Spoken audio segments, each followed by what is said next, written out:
Европада референдум учаскелерінің жабылуына әлі 3-4 сағат уақыт бар. Қарт құрлықта оқу, жұмыс бабымен тұратын қазақстандықтар белсенді дауыс беріп жатыр. Қазір бізбен Брюссельден әріптесім Нұрсұлу Қасым байланысқа шықты. Нұрсұлу, Бельгияда референдум қалай жүріп жатыр, отандастарымыздың көңіл күйі қалай екен? Қайырлы күн, Ләйла. Брюссельдегі елшілікте орналасқан учаскеде дауыс беру қарқынды жүріп жатыр. Жерлестеріміз Бельгияның түкпір-түкпірінен жиналуда. Брюссельден 100-200 шақырым жердегі қалалардан пойызбен таксилетіп жетуде.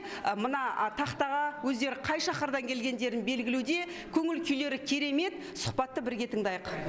Осында келіп, біздің қазақтарды көріп, өзіміздің ана тілімізді естігенмен мен өте қуанышты болып тұрмын. Өзімнің Қазақстан азаматы ретіндегі борышымды мен бүгін орындадым деп ойлаймын.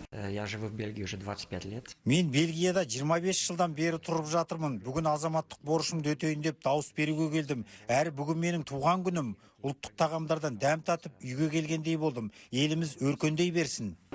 Я, расында бұл жерде құдды қазақтың тойы болып жатқандай, күй күмбірлеп тұр. Еліміздің Бельгиядағы елшілігі отандастарымызды құшақ жая қарсы алып, мол дастархан жайған, елді сағынған жерлестеріміз құрт ірімшік бауырсақтан дәм татып мәре-сәре, тіпті таңертең дауыс беруге келгендердің өзі учаскеден кеткілері жоқ. Жалпы Бельгия мен Люксембургта іс-сапарда жүрген қазақстандықтарда кешкі сағат 8-ге дейін осы жерге келіп өз таңдауын жасай алады. Ләйла. Рахмет, Нұрсұлу Қасым Брюссельден тікелей қосылған.